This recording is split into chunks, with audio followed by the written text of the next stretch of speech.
Bonsoir à tous et bienvenue dans Drôle d'endroit pour une rencontre. Invité ce soir, l'un de nos plus grands acteurs et l'un des rares à réussir le grand écart impossible entre populaire et exigeant. J'ai nommé Pierre Arditi.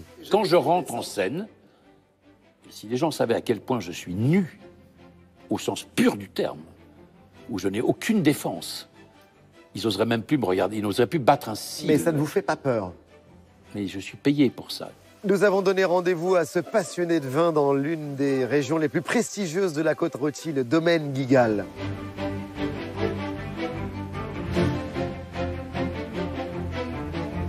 La rencontre de Pierre Arditi, ce sera avec l'écrivain Philippe Delerme. Il y a 20 ans tout juste paraissait ce qui allait devenir un best-seller, La première gorgée de bière. Rendez-vous tout à l'heure pour une rencontre placée sous le signe du plaisir, évidemment. Mon sujet, c'est la vie. Donc, voilà, je suis un écrivain qui n'a pas de problème de page blanche a priori, puisque je note des petites choses que j'ai envie de dire ou des phrases que j'ai envie d'entendre comme ça. Mais d'abord, et comme chaque semaine, qui est Pierre Arditi? La réponse, elle est signée en images par Bruno Donnet.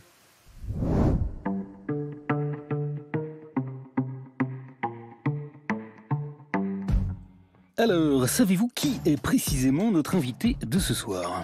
Alors Pierre Arditi, il est un peu comme vous et moi. N'importe quoi. Pierre Arditi est un type totalement exceptionnel et surtout extraordinairement paradoxal, car bien que son principal moteur soit la peur, il a réussi à devenir Superman.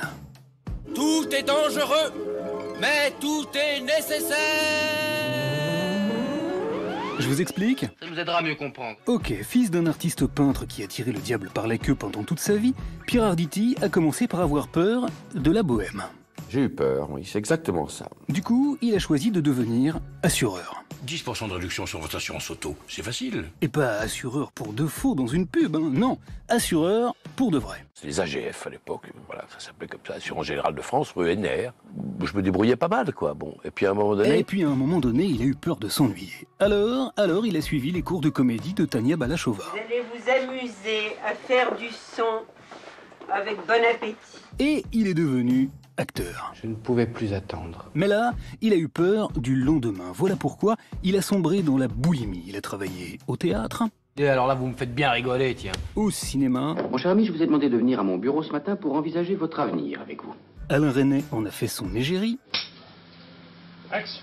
Il a gagné un Molière, 2 Césars, un 7 d'or. Oh, merci beaucoup.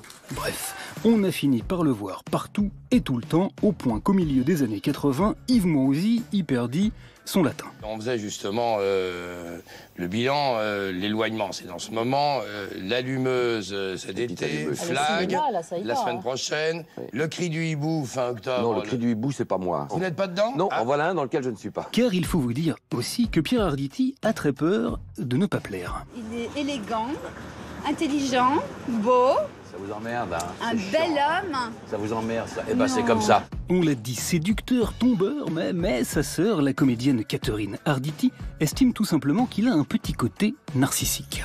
Il n'a pas un petit côté narcissique, il a un grand côté narcissique. Voilà, très engagé politiquement, Pierre Arditi a également eu peur de la droite, alors il a soutenu la gauche. François Mitterrand me semble pour le moment, je suis capable du contraire, de mieux répondre à ce dont je rêve, ou ce que j'espère en tout cas. Il l'a soutenu longtemps, jusqu'à cette année où, par peur de l'extrême droite, il a voté Macron.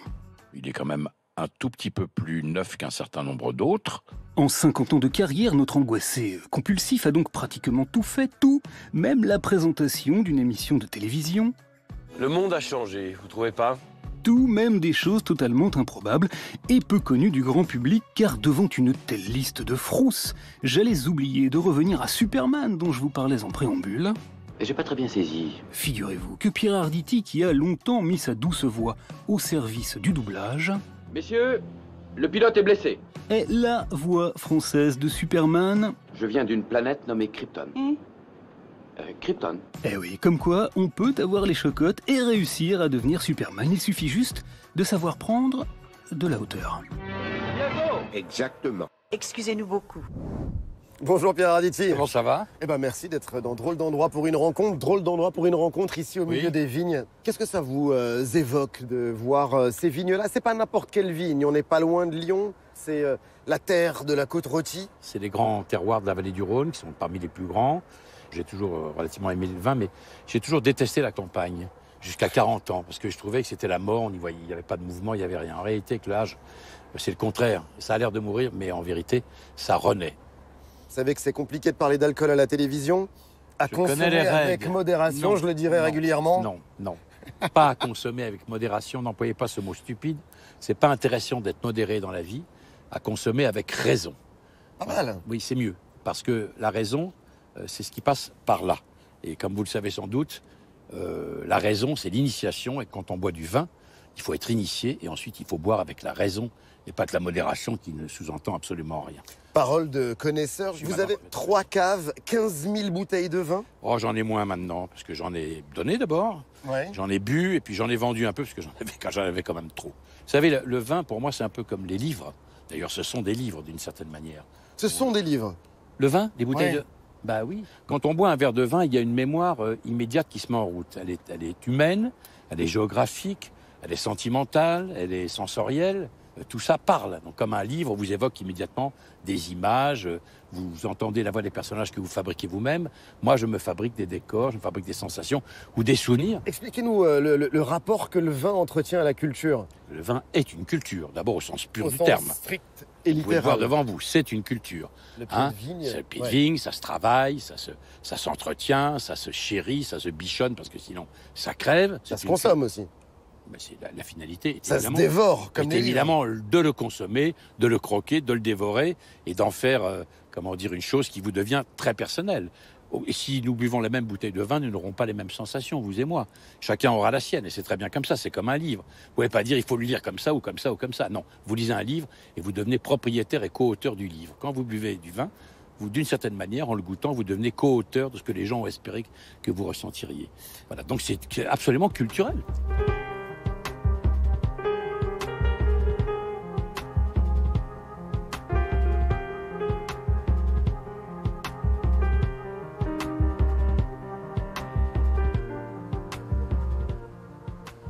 Ce qui vous plaît ici, ce que vous trouvez beau, c'est ce rapport à la verticalité. C'est plus la vue de ce qui nous surplombe. Il y a une architecture, là, on voit bien, il y a une géographie qui est particulière. On a l'impression que ça embrasse le ciel et qu'on est invité à boire à l'apéro ou un bon verre de vin avec Dieu, auquel je ne crois pas d'ailleurs. Il y a quasiment une mystique ou une métaphysique dans la manière dont vous parlez du vin. Je ne suis pas un... Comment dire? J'aime le vin. Oui. C'est une matière vivante, elle vieillit avec nous, elle avance, il y a des mains humaines. Il n'y a pas de machine ici. Vous voyez, il ne peut pas y avoir de machine, c'est impossible, vous voyez bien le terrain. Ouais. Donc tout est fait, c'est l'homme qui dirige ça. Ce sont les véritables maîtres du temps. Vous verrez, quand on ira après dans les caves, il y a toute une partie de machines qui font le boulot de l'homme après. Mais en amont, le travail, c'est la vigne et c'est l'homme, la main de l'homme. Ça n'a rien à voir. Vous, d'ailleurs, puisque vous en parlez comme si c'était l'œuvre d'une vie ou la rencontre d'une vie, vous avez découvert le vin dans cette région à Lyon, quasiment au moment où vous démarriez la comédie avec Maréchal. Oui, il y a longtemps, vous n'étiez pas né, vous. Non, en 1965. Mais je vous ai malgré tout vu sur scène, ce qui est l'une des grandes émotions de ma vie au théâtre. J'ai connu à cette époque-là des vins qui étaient simples, qui étaient des Côtes-du-Rhône, des Beaujolais, qu'on allait boire dans les bouchons, les vrais bouchons. Hein, ce souvenir-là, de ces boissons-là, parce que c'était des nuits où on réfléchissait à la manière de jouer les rôles, à notre manière de devenir des acteurs ou d'essayer de le devenir. Maréchal, qui est mon père de théâtre, m'a appris ce que c'était que la vie d'un véritable acteur ou d'un véritable artiste. À un moment donné, seul compte ça, cette finalité. Jouer, entrer sur scène et embrasser le monde. La scène. La scène. Le reste, la bagnole, le machin, les maisons de campagne, rien, zéro. On s'en fout. C'est pas ça la vie. Et c'est pour ça que je dis toujours, quand on rentre en scène, si on joue pas sa peau en entrant en scène, c'est pas la peine de rentrer, il n'y a rien à voir. On va quitter ces vignes pour entrer dans le sein du sein, puisque vous en parliez tout à l'heure. Les caves. Les caves de Guigal. Allons-y. Allons à la cave.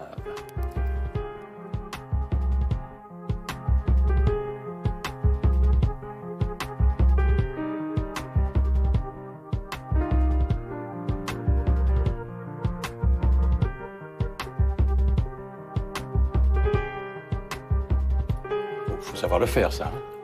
Ouais. Ça aussi, hein. C'est beau, hein. C'est très très beau. Je trouve ça génial. Un boulot fou. Vous prenez le même vin, vous donnez ça, ce qu'on appelle des œnologues ou des vinificateurs. Ils ont du talent ou ils n'ont pas de talent. C'est comme un acteur qui peut bien jouer Hamlet ou qui le joue mal. Ouais. À un moment donné.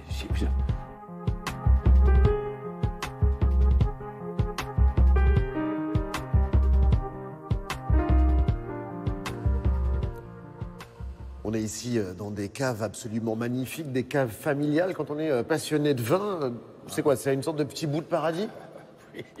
Oui, ça, c'est des petits bouts de paradis. Oui, les caisses en bois sont derrière nous, mais elles sont vides. Celles-là sont vides. Hein. Oui, bah, c'est assez fascinant. Mais là, on est au cœur des entrailles de ce qui fait la fabrication du vin. Donc là, ce sont des cuves inox dans lesquelles on fait la fermentation. Alors après, on est passé par la cave avec les fûts, les foudres, les barriques. Bon, ça là, c'est autre chose. On est un peu, au fond, on serait dans les coulisses d'un théâtre, dans les sous-sols d'un théâtre, vous voyez? Dans les sous-sols d'un théâtre. Oui, on serait dans les sous-sols d'un théâtre. Pour les non-initiés, les foudres? Les foudres, ce sont ces énormes barriques de chêne que vous avez vues, que je vous ai montrées tout à l'heure, qui sont absolument gigantesques et qui sont d'ailleurs magnifiques. Souvent, elles sont d'époque, du 19e. La face est sculptée. Et alors, il y a une contenance, je ne peux plus vous dire laquelle, je vais être pris en flagrant délit d'ignorance, je ne sais plus très bien, mais c'est énorme, c'est énorme. C'est au vin que vous devez cette voix invraisemblable qui est la vôtre ou pas? Non. Non, c'est ta cigarette, que je ne consomme plus d'ailleurs, je ne la consomme plus du tout. Après, c'est musclé avec le théâtre. Le théâtre, c'est un muscle, la voix, vous savez. C'est un muscle, oui, je le sais d'autant bien que quand j'étais jeune journaliste à la radio, j'étais totalement complexé par ma voix. La vôtre était un modèle. Vous avez vu, hein. Ouais. Ben, qu'est-ce que vous voulez que je vous dise? Il faut bien faire un modèle pour quelque chose. Mais vous continuez à la travailler? Non, je ne peux pas dire. Enfin, je continue de cultiver la manière de m'en servir, ce qui n'est pas tout à fait la même chose. Donc c'est une manière d'architecturer cet organe qui est mon organe de base, qui est ma voix. Si j'ai plus de voix, je peux plus jouer. Et de chuchoter avec l'idée qu'on peut vous entendre au fond de la salle. C'est pas avec l'idée, c'est que si je chuchote, on doit m'entendre au bout de la salle. Mais donc c'est un faux chuchotement, mais ça se travaille. Voilà. Alors comment on fait? Quand je parle comme ça, par exemple, je vous parle avec vous, je ne chuchote pas vraiment, ma voix est plus basse. Mais quand vous reculez de 70 rangs et que je continue de parler comme ça, on m'entend jusqu'au bout et on a l'impression que je parle comme ça. On va aller s'installer dans ces grandes caves de la région du Rhône. Mais d'abord, l'histoire de ce drôle d'endroit, elle est racontée par Alexandre Guetta.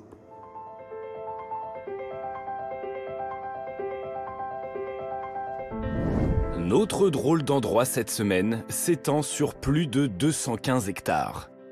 Tout commence il y a 2400 ans, ici même, en plein cœur de la vallée du Rhône, les Romains avaient déjà remarqué ce terrain vertigineux, inondé de soleil, propice à créer du bon vin. Abandonné après la Première Guerre mondiale, une partie du domaine est reprise en main en 1946 par cet homme, Étienne Guigal. En puits au pied des coteaux escarpés de la rive droite du Rhône, dont l'exposition exceptionnelle donne à ces vins une saveur qui a fait leur renommée. À l'époque, Étienne Guigal est considéré comme le plus grand négociant en vin de la région. Son savoir-faire et la qualité de son raisin, c'est le point de départ d'une réussite familiale qui s'étend sur 3 générations. Devenu aveugle brutalement, Étienne Guigal doit laisser les rênes du domaine à son fils Marcel dans les années 60, alors qu'il n'a que 15 ans. La majorité était à 21 ans, faut pas oublier. Et donc on n'avait pas le droit de signer ni un chèque, ni d'acheter quoi que ce soit. Et c'était mon père qui validait ce que moi je faisais à sa place. Aujourd'hui, c'est Philippe Guigal, le petit-fils du fondateur, qui dirige l'empire familial. Un empire qui ne connaît pas la crise. Car ici sont produits parmi les meilleurs vins du monde qui garnissent les tables mondaines, Côte-Rôtie, Saint-Joseph ou encore Condrieu. Un vin d'une qualité rare qui s'obtient en grimpant sur des coteaux escarpés et par un tri drastique des grains de raisin. Donc s'il y a des raisins qui ont malheureusement un tout petit peu de pourriture, on trie comme il faut. Chaque graine, on la met par terre et on met que les bons raisins dans les paniers. Allez, bon courage! Une entreprise familiale, mais un rendement industriel grâce à des centaines de cuves. Le vin est ensuite conservé dans les 30 000 mètres carrés de cave que compte le domaine. Un vin tellement prisé que les vols de bouteilles, de raisins, voire même de pieds de vigne, se sont multipliés sur le domaine depuis 50 ans. Alors que les vendanges ont commencé, du raisin a été dérobé hier dans des vignes de Condrieu. Avec une pointe d'humour, on n'aurait pas fait mieux, hein, c'est-à-dire qu'il ne reste pas un raisin, donc c'est un travail qui a été fait, on va dire normalement, dans les règles de l'art, entre guillemets. Aujourd'hui, 7 millions de bouteilles sont écoulées chaque année. L'excellence à la française, récompensée par le prestigieux magazine Drinks qui a élu le domaine Guigal comme la marque française de vin la plus admirée à travers le monde.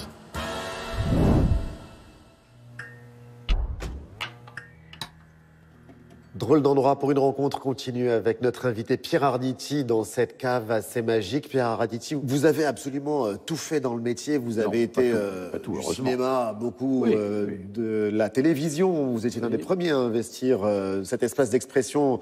Vous avez fait beaucoup de théâtre. Énormément, oui. J'y suis né, je vais y mourir. Oui. Ce qui coule dans mes veines, en bien ou en mal, c'est le théâtre. Et vous y restez toujours. Toujours. Vous revenez toujours à la scène. C'est mes racines. Je peux pas. Je suis né là. Je peux pas nier l'endroit où je suis né. Quand je dis je suis né là, je suis presque né là, pas dans cette cave, mais pas très loin, à Lyon, comme acteur, hein, pas comme être humain. J'ai eu la chance de pouvoir faire du cinéma, de faire de la télévision, d'enregistrer des textes. C'est très bien. Mais ma vie profonde, réelle, ce qui m'a fondé, c'est le théâtre. Quand vous êtes sur scène, est-ce qu'il faut ressentir les émotions du personnage que vous jouez pour bien l'incarner? Ou est-ce que vous pouvez être en train de penser au gratin de courgettes que vous avez mangé? Non, ça, je ne peux pas penser au gratin de courgettes. C'est-à-dire que je peux pleurer en même temps. Je peux penser au gratin de courgettes, à condition que cette pensée du gratin de courgettes serve la pensée du personnage que j'incarne à cet instant. Je suis ce qu'on appelle un acteur stanislavskien, c'est-à-dire que j'ai été biberonné à la méthode stanislavskienne. C'est l'acteur studio. C'est l'acteur studio après, mais c'est une méthode qui est use it. Sers-toi de toi pour incarner cet autre dont tu ne connais rien, qui en réalité est un frère de sang. Voilà, moi je choisis ça. Donc, je crois pas au dédoublement de l'acteur, je crois, comme mon ami Nicole Garcia, qui a trouvé un jour cette très jolie phrase, je crois qu'on passe sa vie à jouer des petits morceaux de soi, qu'on met au service d'un autre, dont on ignorerait tout et qui en fait est un frère proche. Voilà. Ça ne Donc vous fait jamais quand je rentre ça. en scène, si les gens savaient à quel point je suis nu, au sens pur du terme, où je n'ai aucune défense, ils n'oseraient même plus me regarder, ils n'oseraient plus battre un signe. Mais ça ne vous fait pas peur? Mais je suis payé pour ça. Je suis payé, quelquefois même, très bien, pour extravertir de moi des choses parfois tout à fait inavouables, contrairement à mes congénères qui, eux, s'ingénient à les enfouir pour ne pas savoir qu'ils les contiennent. Un véritable acteur, à mon sens, c'est quelqu'un qui est très peu fréquentable parce qu'il tripote des matériaux qui sont très, franchement, pas très ragoûtants. Vous êtes tout à fait fréquentable. J'ai l'air. Vous avez l'air? Oui, j'ai seulement l'air. Et j'en veux pour preuve, il faut rentrer dans ma cuisine d'acteur, que j'ai enterré des dizaines et des dizaines et des centaines et des milliers de fois des gens comme mon père ou ma mère, par exemple, et pour que mon âme se déchire dans l'instant. Vous savez, Laurence Olivier, qui est un mythe, il était déjà très célèbre, il est allé faire son service militaire un peu plus tard, et quand il est arrivé, le commandant de compagnie, le capitaine, il dit « Ah, c'est vous, Laurence Olivier ?» Oui. On n'est pas au théâtre ici, on n'est pas au cinéma. Hein. Vous allez voir, vous allez en baver. Et Laurence Olivier l'a bien regardé, et 15 jours après, il était l'amant de sa femme. Voilà. Et quand il a fait ça pour se venger, le mec n'a pas su. Et ensuite, qu'est-ce qu'il a joué? Il a joué Othello. Et quand il a joué Othello, il a joué Iago, le traître. D'un fantasme. Voilà, il a dit non, génial. moi je ne l'adore studio, ça ne m'intéresse pas. Il a exactement fait la même méthode. Est-ce que vous arrivez encore à comprendre que les gens aillent aussi nombreux au théâtre? Honnêtement, dans le monde dans lequel on vit, qui est un monde d'images, d'écrans... Ben justement. Ils viennent pas voir un écran, ils viennent pas voir des images, ils viennent voir des êtres de chair et de sang qui transpirent sous leurs yeux, et ils viennent voir un spectacle qui est unique. Si vous venez me voir, moi, mais ou d'autres, jouer le mardi, vous aurez vu quelque chose, ça vous aura plu ou pas, peu importe. Les gens qui viendront voir ça le mercredi ne verront pas la même chose, car rien ne peut être la même chose, c'est impossible. On n'est pas des robots, on ne peut pas répétition, très exactement la même chose. Les gens viennent voir. Il y a la pas de répétition, c'est pas vrai. Mais non, il n'y a pas de répétition. Il n'y a pas de répétition. Si vous êtes mauvais le mardi, vous pouvez toujours rêver d'être génial le mercredi, même si c'est faux. Vous n'avez jamais ouvert tous les tiroirs, c'est impossible. On n'a jamais assez exploré une pièce. Alors, ça ne se fait plus maintenant. Les jeunes générations jouent moins. Moi, je suis la vieille génération, je joue beaucoup plus longtemps. Mais quand on joue 300, 400, même quelqu'un qui m'est arrivé de jouer 500 fois, Art de Yasmina Reza, par exemple. Mais je n'étais pas arrivé au bout de la pièce au bout de 500 fois. C'est une fausse répétition. Il n'y a pas de lassitude. Mais non, c'est pas pareil. Il y a un public nombreux qui va au théâtre. Oui. Est-ce qu'il y a un renouvellement des générations? Pas assez à mon goût. Je le regrette. Il y a quand même des gens plus jeunes. Hein. Oui, bien sûr. Mais je pense que... Alors, les scolaires, il y a... Oui, ça se fait plus tellement maintenant, malheureusement, et je le regrette. Peut-être que dans les nouvelles dispositions de l'éducation nationale, peut-être qu'on va penser à réemmener les enfants ou des adolescents, Parce que, honnêtement, moi, je jouais devant des adolescents. Ouais. Ils adorent ça. On les prend par la main et ils viennent avec vous. Pourquoi c'est important d'emmener des enfants, des ados au théâtre? Et d'abord parce que simplement, ça ouvre leur imaginaire. C'est-à-dire qu'on fait une petite fente, là. Oui. Ça rentre comme ça, et à un moment donné, ça illumine leur cerveau. Ça les émerveille, ça les amuse, ça les étonne, ça les intrigue, ça les questionne, ennuie. ça les ennuie. Souvent. Eh ben, si ça les ennuie, c'est pas grave, ils iront voir autre chose, ça les ennuiera moins. Le théâtre, ça permet d'avoir un point de vue sur le monde et parfois même de le posséder. Quand vous montez sur scène, vous avez joué dans des registres extrêmement différents. Vous avez joué des classiques, vous avez joué Molière, vous avez joué Feydeau, vous avez joué Florian Zeller pour parler d'un contemporain. Dans quel registre, avec quels auteurs vous sentez-vous le plus familier, le plus en prise? Lequel est votre contemporain? Molière. Molière. Bah, oui. Molière est votre contemporain. Bah, oui, c'est le contemporain. C'est notre patron à tous. Expliquez à un adolescent pourquoi Molière. Enfin, imaginez quand même que c'est un auteur qui a 4 siècles. Ouais. C'est quand même quand il n'y a pas beaucoup de gens qui traversent le temps de cette manière. Il y en a quelques autres. Il y a Marivaux, il y a moi, mais on parle de Molière. Pourquoi les gosses, par exemple, quand ils viennent voir des grands classiques, s'amusent à Molière? Pourquoi ils se marrent? Parce que cet homme-là parle des hommes et des femmes, et de leurs travers, de leurs douleurs, de leurs impuissances. Comme au fond, contrairement à ce qu'on croit, on n'arrive même pas encore à en parler aujourd'hui. On n'est pas assez balèze pour en parler aujourd'hui. Et c'est presque guignol par moments. Et en même temps, la vertu extraordinaire de Molière, c'est qu'il s'adresse à tout le monde et il est intergénérationnel. Et pourquoi moins Shakespeare? Je n'ai jamais encore jusqu'ici vraiment été emporté par cet auteur. Je le dis avec d'autant plus de rage que quand je dis ça, tout le monde dit, il est fou, c'est un con. Il connaît pas ça, il connaît pas. Tout le monde dit, mais il faut jouer lire, il faut jouer lire. Alors ok, je vais jouer lire. C'est pas pour tout de suite, mais je vais m'y coller avec mon ami Didier Bezas. Vous allez jouer le roi Lear? Je vais jouer le roi Lear, oui. Ben, j'arrive à un âge où je vais pouvoir le jouer. Ça a des inconvénients, là, ça a quelques avantages. Pourquoi pas Shakespeare? Parce que jusqu'ici, Shakespeare ne me touche pas comme Molière. Pourquoi? Est-ce que je n'arrive pas, derrière ces histoires de rois, de reines, vous qui êtes passionné de politique? Oui, mais si vous voulez, c'est une langue qui me parle moins, mais c'est normal, ça n'est pas la mienne. Elle est souvent trop fleurie, c'est trop précieux par rapport... Shakespeare, c'est rude, c'est rugueux, c'est quelquefois même graveleux. Oui, mais ça fait partie. C'est parfois même vulgaire. Oui, c'est même. Il y a pas. Oui, c'est une vulgarité qui est littéraire, mais c'en est une. Bon, les seuls Shakespeare au fond que j'ai aimés, mais pourquoi je les ai aimés? Parce que je les ai vus en version originale au cinéma. Je les ai vus avec Orson Welles.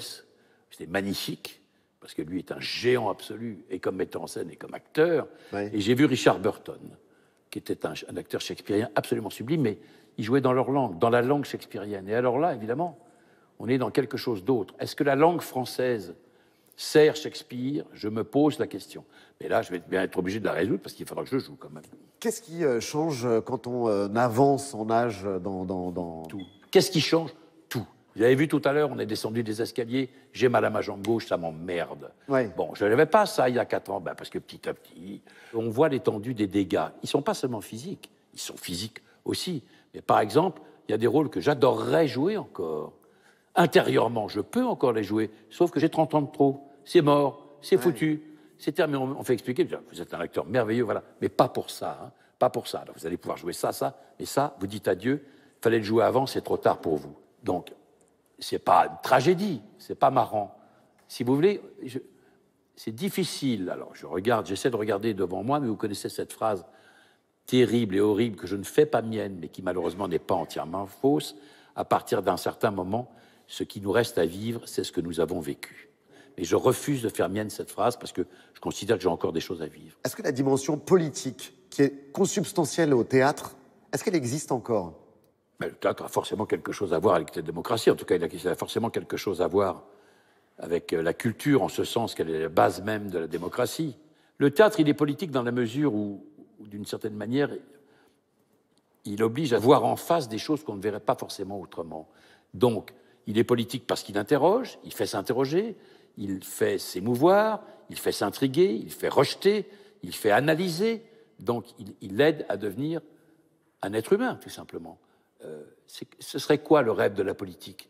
c'est de fabriquer des êtres humains qui, à un moment donné, ont conscience d'eux-mêmes et qui aident à fabriquer un monde dans lequel on serait moins malheureux. Ça, c'est l'idéal de la politique avec un P majuscule. Ce serait l'idéal. Elle ne peut pas toujours le faire. Quelquefois, sur certains points, elle peut le faire. Le théâtre ne peut pas toujours le faire non plus, mais il le fait aussi sur certains points. C'est peut-être pour ça que j'y suis si attaché. Vous y êtes si attaché, vous êtes aussi très engagé et on a l'impression que vous n'êtes jamais déçu par la politique. Ah si, je peux être déçu par la politique. Et pourtant, vous y revenez à chaque fois. Mais parce que je sais que c'est très à la mode de... Et vous reprenez le combat. Le combat, c'est beaucoup dire.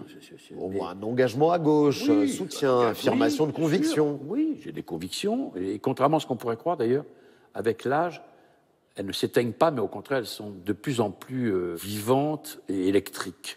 On est en train de voir en ce moment, dans notre pays, quelque chose qui bouge. Quelque chose qui bouge. Et je ne citerai personne, puisqu'il ne faut pas que je le fasse. Mais non. Encore une fois, on est en train de se dire, et on a raison de se le dire, que le pays, dans l'état où il est, mais même s'il n'était pas tout à fait dans cet état-là, ne pourra pas se passer à l'avenir des compétences et de bonne volonté et de la volonté de tirer le pays de l'endroit scabreux, enfin de l'endroit mal confortable dans lequel il est, les bonnes volontés et les compétences, qu'elles soient de droite ou de gauche. On a besoin des bonnes volontés humanistes des deux bords. Je crois à cette idée. J'y crois tellement que, d'une certaine manière, je trouve qu'on est en train de vivre quelque chose d'étrange et de réconfortant pour notre pays. Ça marchera pas, j'en sais rien. Je ne veux pas ne pas croire à ça. Je ne veux pas faire la réponse est non, quelle est la question? Vous verriez un jour ministre de la Culture, par exemple? Jamais. Je serai un très mauvais ministre de la Culture. Je me mettrai en colère sur tel truc. C'est un milieu de la culture, est un milieu auquel j'appartiens. Ouais. C'est ma famille. Hein. C'est un milieu très, très difficile. Mais pour être politique, il faut être bon comédien. Comme aurait dit l'un de mes maîtres, Jean-Louis Barrault, c'est un monde inattelable. C'est bien comme ça. Inattelable. C'est un monde, oui, inattelable. On ne peut pas atteler le monde de la culture. C'est une belle expression. On ne met pas des rênes et on ne le conduit pas. C'est pas comme ça. Pour conclure, j'avais envie de vous soumettre des citations de quelques-uns de vos collègues, de quelques infréquentables. Vous me dites si vous êtes d'accord ou non. Les acteurs sont des gens qui sont devenus acteurs parce qu'ils ne se supportaient pas. Bette Davis. Ce n'est pas entièrement faux. C'est une actrice qui le dit. Mais c'est un peu ce que dit Michel Bouquet. Il y a deux catégories de gens. Des gens qui font ce métier pour se perdre et des gens qui font ce métier pour se trouver. J'appartiens à la seconde catégorie et lui à la première. Et cette personne-là aussi. On compare souvent les hommes politiques à des acteurs. C'est très injuste pour les acteurs. Oui, je suis tout à fait d'accord. Les acteurs sont bien meilleurs que les hommes politiques. C'est pas mal trouvé. Oui, ça aurait pu être Guitry. Ouais. Ça n'est pas leur rôle. Je sais bien qu'on est dans la société du spectacle, mais qu'on laisse aux gens du spectacle le soin de faire des spectacles et qu'on désigne à la classe politique le soin de faire de la politique. Quand ils font de la politique, moi, ça me va très bien. C'est pour ça que je défends. C'est épouvantable de faire de la politique. Je ne tiendrai pas 8 jours, tellement ils en prennent plein la gueule quand ça ne va pas, quand ils se goûtent comme ça. Ouais. C'est beaucoup plus dur ce qu'ils font eux que ce que nous faisons nous, parce que nous, on est gratifiés et eux sont vilipendés. Dernière citation, les gens sont des comédiens, nous sommes des acteurs. Louis de Funès.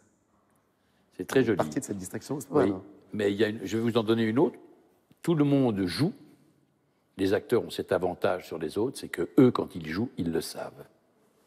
Pierre Arditi, vous voyez loin puisque vous savez déjà qu'en avril prochain, dans quasiment un an, en 2018, vous serez sur la scène du théâtre du Rond-Point pour dire des textes de gens que vous aimez. Oui. Et parmi ces gens que vous aimez, il y a l'écrivain Philippe Delerme. Vous l'avez choisi pour votre rencontre dans notre émission. Nous avons eu envie de vous marier. C'est une tradition dans Drôle d'endroit pour une rencontre et c'est signé Bruno Donnet.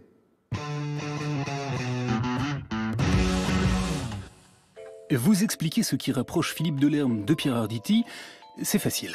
J'ai choisi 2 textes de Philippe Delerme. Le comédien aime passionnément l'auteur et l'auteur le lui rend tellement bien qu'il a grandi de 10 cm en apprenant que le comédien allait prêter sa voix à ses mots. J'ai eu la chance d'être enregistré pour des CD, vous savez, par des gens comme André Dusselier ou Pierre Arditi. Cela étant, leur proximité ne se limite pas à une simple question d'admiration réciproque. Ouais, moi je l'aime bien. Ce serait trop simple. Figurez-vous qu'il y a dans leur parcours respectif une surprenante gémellité que nous allons donc vous conter. Des millions de gens vont partager l'intimité de cet épanchement. D'abord, ces deux-là ont conjointement fait preuve d'une sacrée dose d'opiniâtreté. car ils ont, l'un comme l'autre, mis un peu de temps à s'imposer. Longtemps employé au théâtre, Pierre Arditi a eu du mal à faire sa place au cinéma. Moi, ça fait très longtemps que j'ai envie d'en faire. J'en ai fait plutôt moins vite que les autres. Quant à Philippe Delerme, il a eu un mal de chien à se faire publier. Vous avez été refusé longtemps? Oui, j'étais refusé une bonne dizaine d'années. Ce qui l'a contraint à s'occuper autrement. Pendant de nombreuses années, j'ai été professeur et écrivain sans que ça se sache parce que mes livres n'étaient pas encore publiés. Professeur de lettres dans un collège normand, Monsieur Delerme a donc écrit longtemps dans l'indifférence générale. Alors il a fait presque comme Pierre Arditi. Moi, ça fait une vingtaine d'années que j'anime un club théâtre dans mon collège. Jusqu'à ce que, alléluia, ayant noyé son chagrin dans la bière, il goûte enfin, après l'amertume, à la mousse médiatique. Je vous ai invité pour un autre livre qui est un petit régal qui s'intitule tout simplement La première gorgée de bière. Expert S description des plaisirs simples. Le plaisir de se faire une omelette, un stylo qui fuit dans une poche, la joie indicible de manger du pain. Philippe Delerme se décrit comme Pierre Arditi, comme un joyeux hédoniste. Ah oui, tout à fait. Ça, c'est vraiment une chose que je ressens profondément. Mais c'est pas tout, il revendique aussi une âme de grand enfant. Il y avait un chroniqueur qui avait dit une chose qui était vraiment la chose la plus sympa qu'on pouvait dire sur moi, c'est-à-dire tout le monde a été baigné dans la rivière de l'enfance, mais Philippe Delerme, lui, il est resté mouillé. Et comme moi, je suis un vieil enfant, ça marche très bien. Voilà. Du reste, ces deux vieux enfants-là ont une commune passion pour un même homme. Un dessinateur que j'aimais moi aussi beaucoup, comme Delerme, qui s'appelle, parce qu'il est mort mais son nom reste, et ce qu'il a fait aussi, qui s'appelle Jean-Michel Follon. Follon, l'auteur du programme culte des fins de soirée d'Antenne 2.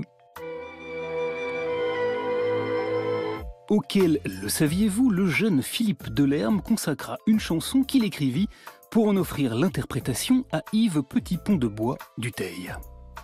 Comme dans les dessins de Follon, on pourrait presque s'envoler. Il y confia son désir poétique de s'envoler rigoureusement au même moment où Arditi décollait vocalement. Voilà, j'espère que ce petit incident ne vous dégoûtera pas du transport aérien. Car oui, on ne vous le cache pas, on adore ici leur grand tropisme aérien qui est aussi l'une des raisons un peu foutraques et totalement inavouables qui nous a donné très envie de les faire convoler. Alors heureux? Comment ne pas l'être? C'est très bien, c'est très bien. Bonjour Philippe Delerme. Bonjour. Ravi de vous recevoir dans Drôle d'endroit pour une rencontre. On avait envie d'organiser ce mariage, on peut le dire comme ça. Mais dis donc, bon. Oui, on va loin. Maintenant, il y a le mariage pour tous, alors il n'y a pas de problème. Donc pourquoi pas pour vous? Voilà, on fait ce qu'on veut. Qu'est-ce que vous aimez lorsque vous dites du Philippe Delerme sur scène? Ça dit nos travers, ce qu'on peut, les petites merdouilles de la vie, les endroits, les espèces de cul-de-sac dans lesquels on se met nous-mêmes. Génie pour décrire ça. Comme ça. Les gens, il suffit de les inspecter un tant soit peu pour confirmer la futilité de leur tribulation et l'incongruité de leur volonté de sortir à la station Fille du Calvaire. On n'est pas loin de l'aphorisme de Marcel Aimé. Quel sale type les gens. Quelquefois, c'est plus poétique, comme la gorgée de bière, par exemple. Philippe Delerme, la première gorgée de bière, c'est il y a 20 ans déjà? Il y a juste 20 ans, oui. Il y a juste 20 ans, Oui, il y a juste 20 ans, oui. Et puis voilà, ça faisait une vingtaine d'années que j'écrivais dans l'anonymat le plus complet avant. Oui. Je me rends compte, en écoutant Pierre Arditi lire ce que j'écris, que c'est rigolo, que c'est marrant.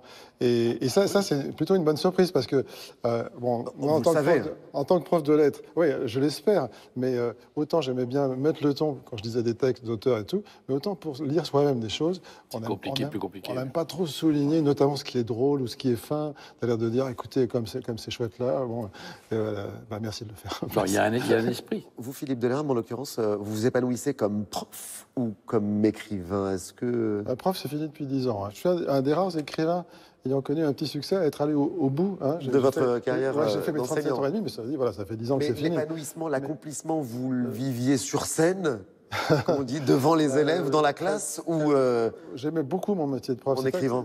J'ai publié l'an dernier un journal d'un homme heureux. C'était un journal que j'ai tenu il y a 30 ans et qui était assez paradoxal parce que j'y disais qu'en fait, je me sentais me réaliser complètement en tant que prof, mais malgré ça, il me manquait quand même la reconnaissance de ce que je faisais en écriture pour être complètement heureux, bien sûr. Ça, c'est toujours... ça reste une douleur tant qu'on n'obtient pas, vraiment. Cela dit, on ne rêve pas forcément d'avoir des millions de lecteurs, mais voilà, d'être un auteur qui passe en poche, d'avoir un petit public. Voilà. C'est comme un acteur qui n'aurait pas de public. À un moment donné, ça servira à rien, quoi. C'est ça qui est douloureux. Un acteur qui joue devant une salle vide, c'est pas fait pour ça. Il faut que le monde batte en face. Sinon, ça sert à rien. Donc, si il écrit ces choses magnifiques, mais personne ne les lit. Comment on lit Philippe Delerme? Est-ce qu'on le lit comme on déclamerait du Zeller? Ah non, non, non. Ah ben non, non. D'abord, on essaie de pas déclamer, mais on incarne, quoi. Parce que le texte, enfin, là, je vais passer pour un vieux con, en tout cas, mais il y a des personnages. Il y a des personnages. Il y a Philippe Delerme à la FNAC. Mais Philippe Delerme à la FNAC, ça peut très bien être Pierre Arditi à la FNAC, parce que quand il dit « Pardon, excusez-moi, est-ce que vous savez où je trouve le rayon machin ?» que le mec se lève et il fait d'abord « Bonjour », ça m'est arrivé 284 fois. Je me suis dit « Oh putain, merde, là, je suis mort, là. Déjà, j'ai mis une plombe pour trouver un vendeur. Le mec va m'emmerder. » C'est pareil, j'aime beaucoup les mecs de la FNAC, c'est bon. Tout ça, c'est... il faut incarner, quoi. Ce sont des personnages, il faut les jouer. Parce que ces personnages, c'est toujours nous. C'est ça qui est frappant. C'est que vous décrivez des expériences ou des choses dans lesquelles on se retrouve. J'en ai eu à peine conscience au départ. En fait, j'ai commencé par un récit pour enfants, ça s'appelait C'est bien. Et puis, je me souviens que l'éditeur m'avait dit, mais est-ce que vous êtes rendu compte que vous avez employé uniquement le pronom indéfini « on ». Et c'était pas du tout délibéré, c'était pas du tout intentionnel.